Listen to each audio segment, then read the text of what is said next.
Podcasters, assemble!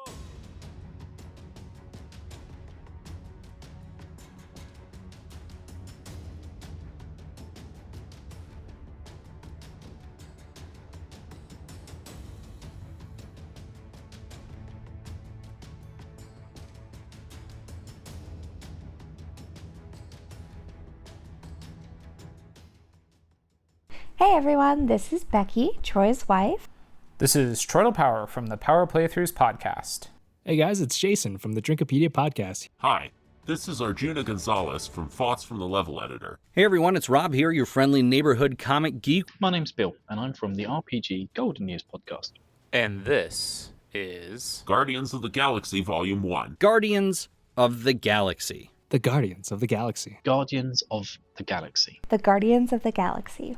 Guardians of the Galaxy.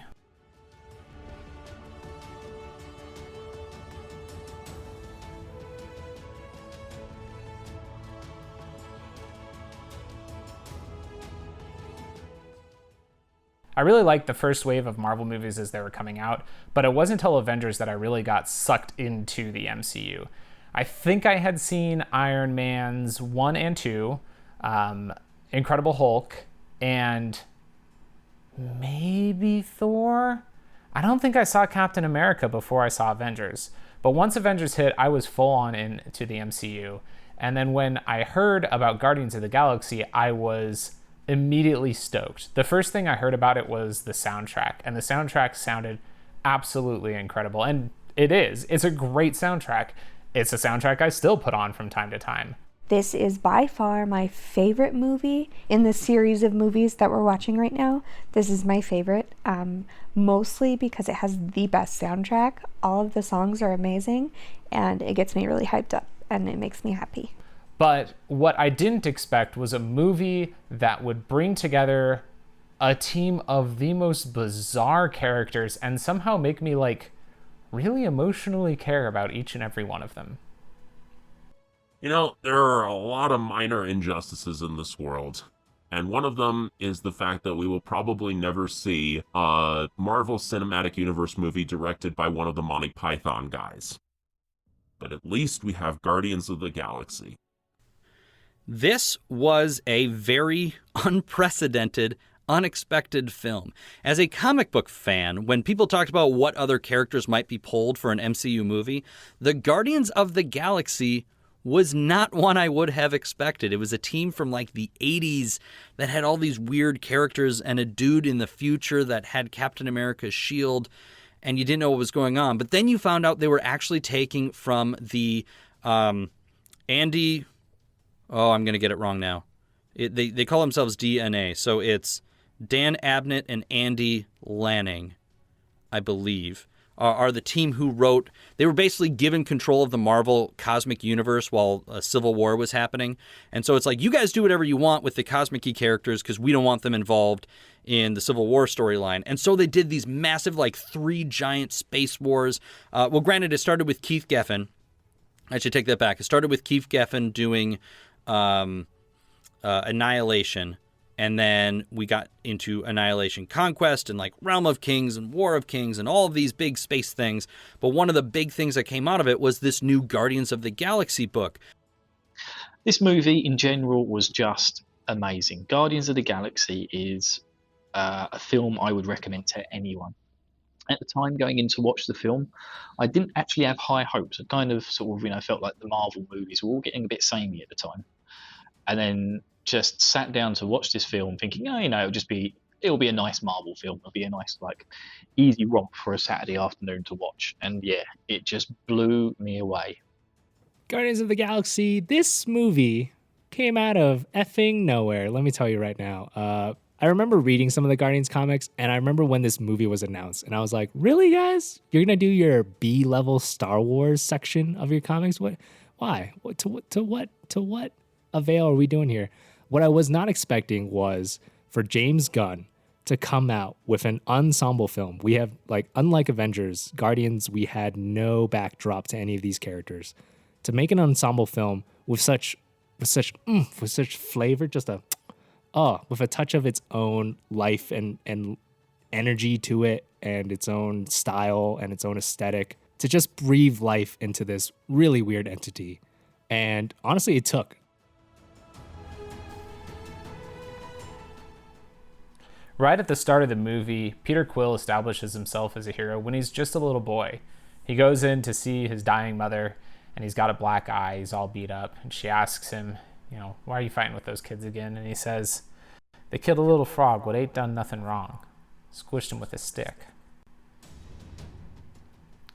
And I'm getting choked up just thinking about that moment. Little Peter Quill, he's so sweet. He saw somebody attacking something defenseless, and he had to step in and do something about it. He had to step in to show them that it was wrong. And it's a really sweet moment. I had a thought watching it this time that's never occurred to me before, which is, man, what a bad day is Peter's grandpa having? Like, his daughter dies, which is, oh my God, just horrible.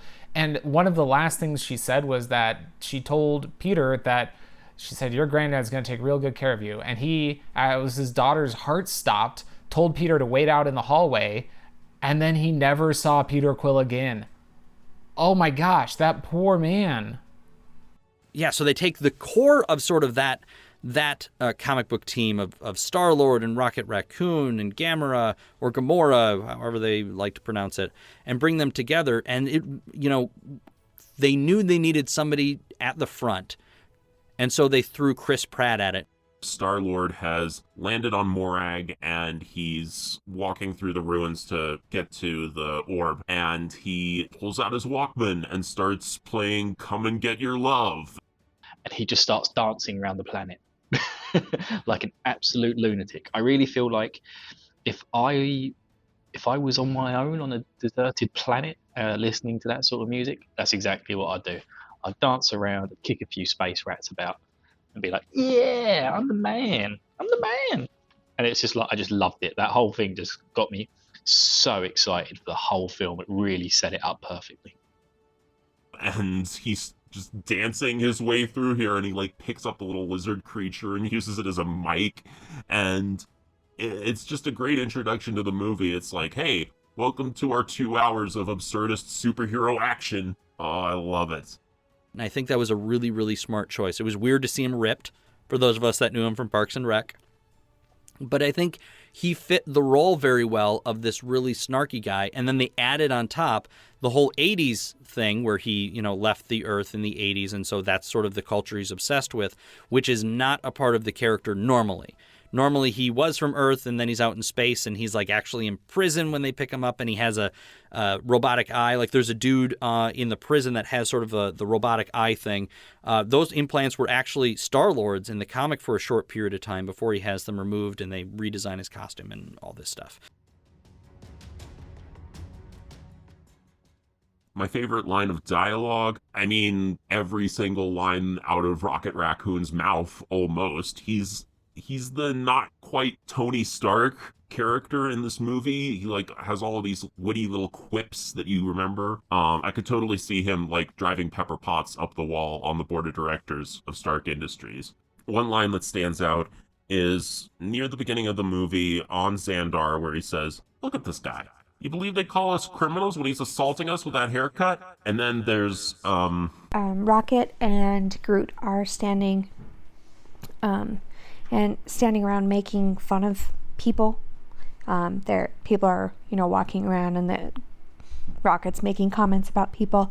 And he scans over to Stanley standing with a woman on a bridge, and Rocket says, "Look at Mr. Smiles over here. Where's your wife, old man? What a Class A prevert." Groot is great in this movie. I love pretty much every moment with Groot, but my favorite might be that very, very first one where Rocket's looking around at all the Xandarians and Groot's drinking water from a fountain, and Rocket's like, "Don't drink water, it's disgusting." And Groot kind of looks up at him and shrugs, and he goes, "Yes, you were. I saw you. Why are you lying?" And then just a moment later, Groot's back at it. He's back drinking from the water fountain. He is the Tony Stark of this movie, except furry, and yeah, just as much of a badass. The Nova Corps I get, It's a little sad we didn't get more into them, but that's also okay because I don't think we would have really had the time to do that. I thought having John C. Reilly there was a little weird because, again, it felt like they were going to try and use him for comedy. Like, I love him as an actor. I think he can do everything. Like, he can do drama, he can do comedy, but he sort of sat on the edge there. And having Glenn Close as Nova Prime was also sort of weird. Glenn Close is in this movie playing Nova Prime, playing like the leader of, if not all of Xandar, at least the Xandarian military. And she's really good. She's only in a couple scenes, but she's really good. I'm hoping Guardians of the Galaxy Volume 2 has some more background on the Kree, because I've seen Captain Marvel, so I know a little bit about them from that, but now having watched this movie, like, there's that scene where the head of the Nova Corps is talking to the Kree leader about Ronan the Accuser. Glenn Close calls someone a prick. She's talking to a representative of the Kree, and he's a jerk. He's a prick. And she says, prick. Glenn Close says prick. And the Kree guy is blue. He's blue, and Ronan the Accuser is blue, and Nebula is blue, and everything is blue for him and himself, and everybody around. He has some people to listen to, but, like, is there a reason the Kree in Guardians of the Galaxy are in canon with the Eiffel 65 tune and not in Captain Marvel? So this movie, I think if you've been listening thus far, it's got a shit villain. I think the MCU is pretty into that idea of just having really poopy villains. But this movie does bring our first glimpse of Josh Brolin as Thanos. And he's an imposing figure. This is the first time we've seen him since Avengers 1. He's there for more than 2 seconds, and he's not smiling at all. He's ginormous. He's in his weird throne that I guess he just sits on all day. But within the few seconds that he's on screen, he establishes that he is not a person to be messing around with. He's establishing that if the Avengers went toe-to-toe with him, they'd probably get wrecked. And we'll see later in Infinity War, they do absolutely get wrecked. And we get that sense within a couple of seconds of Josh Brolin. That's fantastic. That's amazing. So I was really happy because I loved that sort of Marvel Cosmic. I'm a big Marvel Cosmic guy. So I like that they dove into it. I thought it was very interesting to make Ronan the Accuser the bad guy and very weird to make him work for Thanos. But the benefit of taking characters like this that few people know about is you can really, stretch things, twist things, do new takes on things, and nobody's going to be like, hey, Ronan the Accuser doesn't work for Thanos, because it's a character that not a ton of people know about. The idea of making him sort of a religious fanatic was really interesting, because he always kind of was in the comics, but it was very different. He was basically kind of a Judge Dredd type of character, where in Kree culture they had these accusers who served as judge, jury, and executioner that would go out and help control the Empire. And he was just one of the lead ones. But the comics do all these crazy things where he ends up leading the whole Kree Empire, and there's so much interesting stuff that goes on there. When they're getting taken into the prison, Peter Quill sees one of the guards listening to his headset, and he gets real ticked off about it, and he's like, you put that down, give that back, that's my property, it should be an impound. And then he yells, hooked on a feeling, Blue Suede, 1973, that song belongs to me.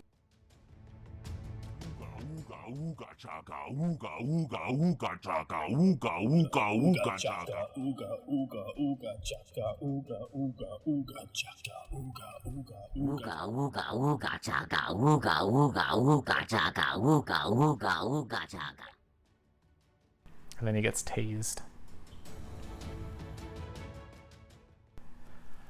The breakout scene from the prison is one of the coolest action scenes to me in the Marvel movies, because it's another heist scene. I talked about this in Thor: The Dark World, that I really like a heist.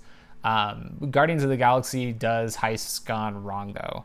And I learned at some point, I can't remember where I heard this idea, but the idea is that if the team is discussing the heist before the heist happens, everything about the heist is going to go wrong. Whereas if the team is doing the heist as they're talking about it, like the film is showing you the heist as it's going, then the heist is going to go off well, which is what happened in Thor. We saw the heist intercut with the discussion of the heist, so you knew the plan was pretty much going to go correct. In Guardians, the plan never goes correct. The rat guy gives them all instructions. God, Scott's going to kill me for saying rat guy. Yeah, the raccoon guy gives them all instructions on what to do. It's like, you go get me this, you go get me this, you go get me that guy's leg, and then they all go off and do it, and there's just craziness going on all over the place. In the prison breakout scene, what I really like about it is that when it starts going crazy and people start getting into these battles, you really get a sense of who the characters are by how each of them approach a fight. So Groot just grows real big and is a bullet sponge. He's tanking for the group. He's absorbing all the damage. Rocket is pretty useless in a fight, but he's good at using tech. So he gets his hands on a gun and you better watch out. Somebody throws Rocket the gun and he starts just shooting and blasting away at everybody in there. And it's just the complete craziness of a talking raccoon standing on top of a talking tree that can also fight, and they're just blasting away like that. It's just ridiculous, and one of the several absurd moments of action that we see in this movie. Star-Lord is off conniving. He's not really a part of the action. He's off conniving.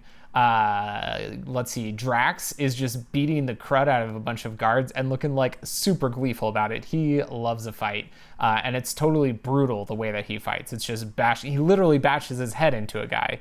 And then there's Gamora, and Gamora might be my favorite in this scene because Gamora is super refined and precise martial arts combat. It's a lot like the spy fight back in Avengers where Black Widow and Hawkeye fight. But Gamora just takes down, I think, 3 or 4 guards in one fight at the same time. She handles 3 or 4 guys just by flipping around and grabbing onto people and doing backflips and kicks and all kinds of cool stuff. I think that was the first time we see all the Guardians together. It's the first time we see them work as a unit, as a team. It's a little botched in classic style of the Guardians. We're going to get that going forward. They're not perfect at all. They're pretty crap at what they do, but they get it done, and they get it done in style, man. From stealing a prosthetic leg to turn off the 0G to Rocket and Groot just back to back in it. It's good fun is what it is, and that's what this movie is, fun. I really like seeing the whole team get to fight together, and then it ends with all them standing in their hero action team pose at the doors of the Watchtower. My favorite line of dialogue in this movie is they are breaking out of the prison and somebody calls Drax a thesaurus, and then Rocket responds with something along the lines of how Drax's species is too literal. It would just go over his head. And Drax responds with, "Nothing goes over my head. My reflexes are too fast. I would catch it." I don't know, I thought it was really cute because he's funny and he doesn't understand at all. And then it's the bit where Chris Pratt turns up and he goes, "Okay, I've got the guy's leg." And he's just like, "I didn't even need it. I just thought I'd see if you'd get it." And it's just during the whole craziness of that thing, it's just there's still time for them to piss about. It was it just sets such a nice tone for the whole film. Just loved it. There's a whole thing where Drax, in the comic books anyway, dies and comes back a couple different times. And each time he does, he's a little different or has different powers. The scene after they escape from the kiln, where Rocket Raccoon is tinkering with some stuff, and then Star-Lord walks up and says, "Yo, Ranger Rick, what are you doing? You can't just take apart my ship without asking me. So what is this?" And then Rocket says, "Don't touch that, it's a bomb." "A bomb? Yep. And you leave it here lying around? I was gonna put it in a box." This is a small moment, but it's another of my favorite hero moments, or just good positive energy moments. I really love the moment when the team has shown up at nowhere, the decaying head of an ancient celestial, and they're moving through the crowd towards the bar where they're supposed to wait for the collector's envoy. A little girl comes up to Groot, and as this crowd of little kids is passing him, Quill is well, keep an eye on your wallets or something like that, just not trusting them at all. And Groot, the little girl stops in front of Groot, and he leans over and and grows a little flower on his hand and gives it to the little girl. And it's just this nice sweet moment of like, hey, the galaxy's a crazy place, but sometimes you can do a nice thing. My favourite villainous moment is probably the scene between, sorry, forgetting all the names, but Batista, the wrestler, who I had really low hopes for going into this film, but he was amazing. And the main bad guy. And it's the one where they're on the skull planet asteroid thing and they're having the fight, and like Batista just cannot make a mark on this guy, and he really puts him down. He's just like, I don't even remember killing your family. Then it completely demoralizes him and he throws him into the pot. And you really, like, considering his character is like, just a dumb moronic musclehead, you really at that point feel for him in the film. And I think that's just because of how the bad guy is like responding to him, and like that interaction they have really got me in the feels, that bit. Guardians does a lot in terms of setting up Thanos and the Infinity Stones. So I think audiences at the time, if they weren't like fans of the comics, this is all new. This is all weird space garbage, like all this jargon that's going on is really confusing. But where else to put it than in Guardians? And so we get this great explanation of the Infinity Stones going forward as the MCU defines them. Comic book fans know it's Infinity Gems. Close. It's a subtle but important distinction, guys. And it's a really great plot device thread that they had to set up in this movie going forward to set up the stakes, set up like these are gigantic MacGuffins and they're going to be important, and you're going to have to keep them safe or else you're effed. And boy, are they.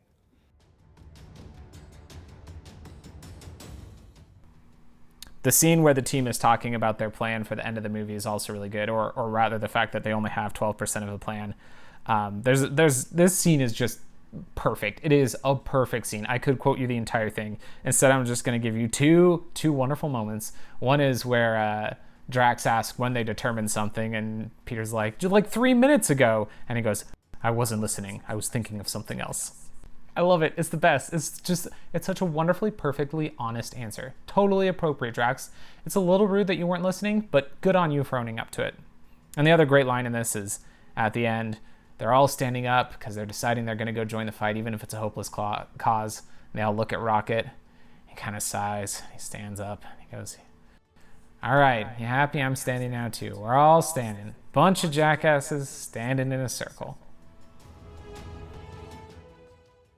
When they're invading the Black Aster and Groot takes out a whole bunch of Kree soldiers by just impaling them with one of his roots and then just slapping the others all through the hallway that they're coming in through. It reminds me of this meme from, I don't know where it's from, but I've just seen it on Twitter a bunch of times, and it has the text on it saying, I'll beat a motherfucker with another motherfucker. I got a lot of laughs out of that. It was awesome.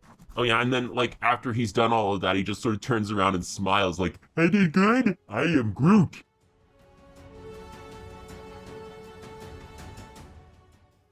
My favorite villain moment is probably the part in the climactic final battle where the Black Aster breaks through the Nova Corps blockade. And when Ronan says, Xandar, you stand accused. Your wretched peace treaty will not save you now. 'Tis the tinder on which you burn.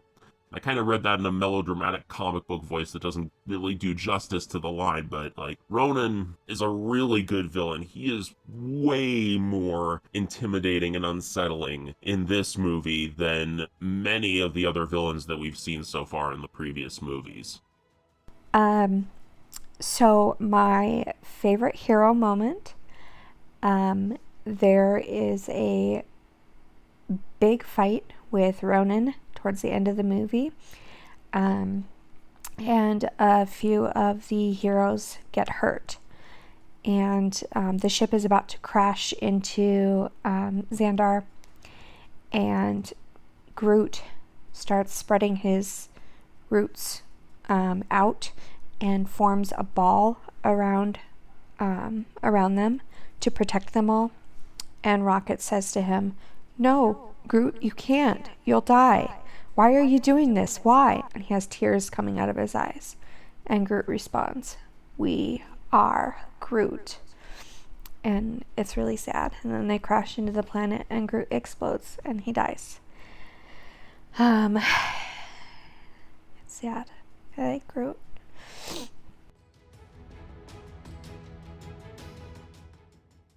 After that happens, Ronan and Star-Lord are both trying to grab the Infinity Stone out of the air, and Star-Lord grabs it with his hand, and then you're not supposed to be able to hold it. It should instantly kill you. And so the others start to grab onto him. So Rocket and Drax and Gamora all grab onto him, and then they shoot this like big exploding thing into Ronan, and Ronan blows up into pieces. And it was really cool because by the end of the movie they've become family, and I thought it was really sweet. They helped him out, but also they stopped him from dying from holding the Infinity Stone. So, in terms of hero moments, I think we all really enjoyed the journey that these guys took to just being a bunch of outcasts, a bunch of assholes, to hating each other, to really coming together as a family, to some kind of a cohesive unit that works together because they are all assholes, but they're going to try together. That journey is fantastic. And bravo to you, James Gunn. Bravo to Guardians of the Galaxy. What a fantastic movie.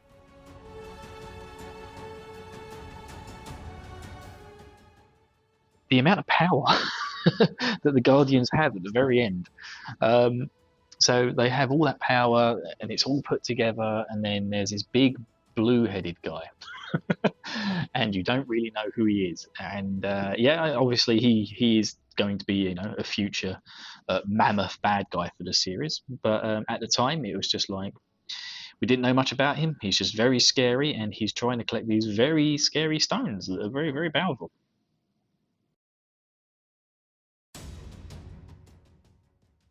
The third hero moment is towards the end, where we see Groot as a little twig that's just starting to grow back, and he's dancing to Want You Back by Jackson 5. And I kind of like that song. It's not my favorite Michael Jackson tune, but it's just hearing that and seeing him dance to it and kind of stopping for a second and freezing when Drax looks over his shoulder. Oh, that was great.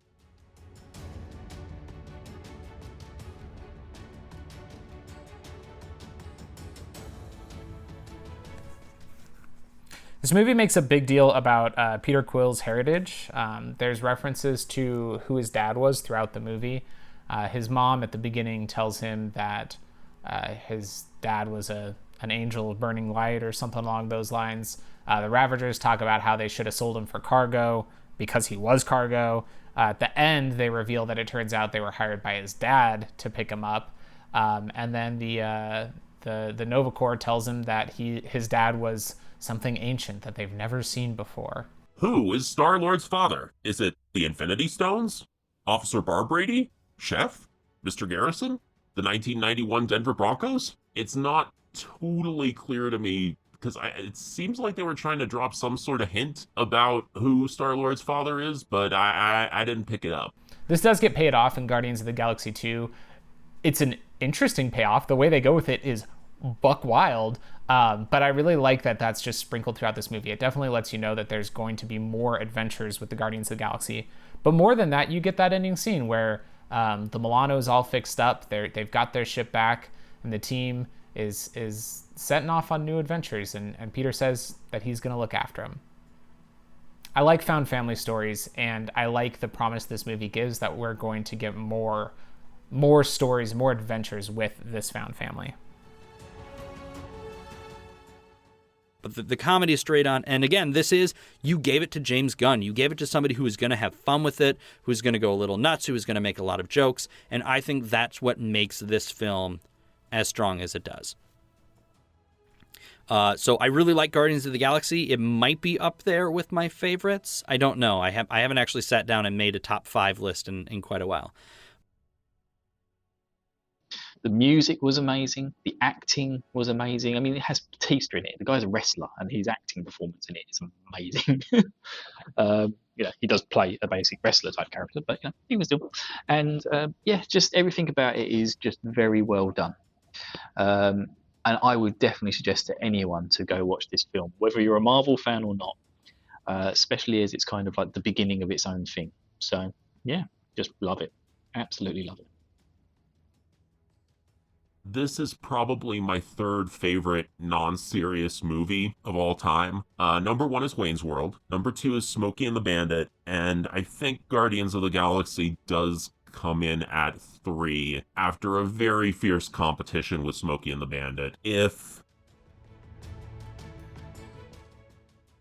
As of right now of this recording, Guardians is kind of in a little bit of a dead zone, nowhere, as it were.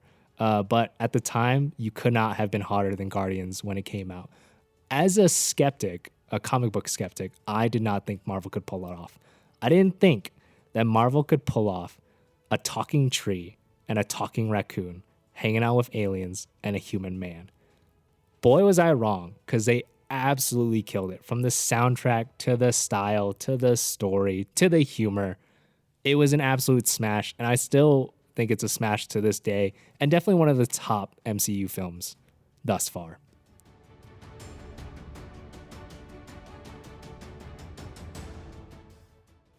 Podcasters Assemble Probably is a production of the We Can Make This Work Probably Podcast Network.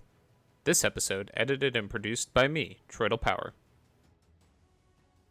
Find more of our shows at probablywork.com and learn how to join the initiative and contribute to future episodes of Podcasters Assemble Probably by looking us up on Twitter as @CastersAssemble. Submissions are always open. Thank you to everyone who was able to contribute to this episode. Be sure to check the show notes for links to all the places you can find them online. Special thanks to executive producer Tyler Thornton for keeping this show on track. And one last note, the scene at the end where Yondu opens up what he thinks is the orb and inside is a troll doll, I gotta admit, I was half hoping, even though I know it wouldn't really be that inside would be a little dick butt. Podcasters Assemble Probably will return in Avengers: Age of Ultron.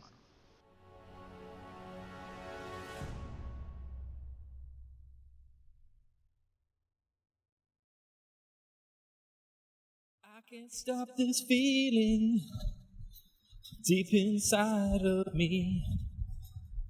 Girl, you just don't realize what you do to me.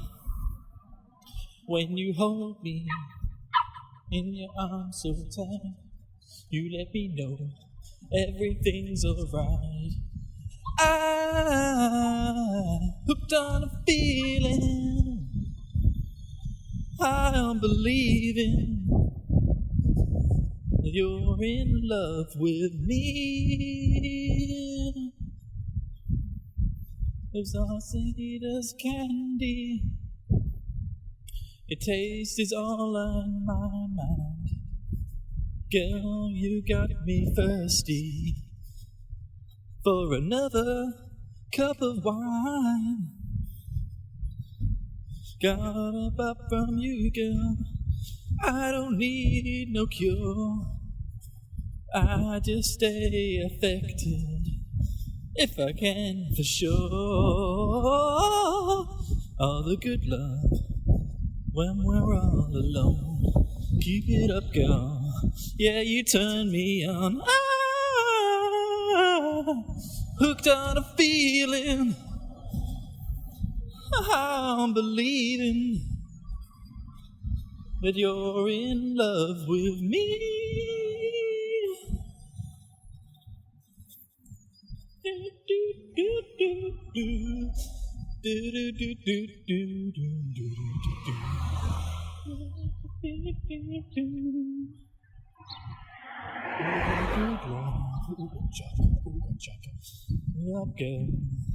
Turn me on. Hooked on a feeling, I'm believing that you're in love with me.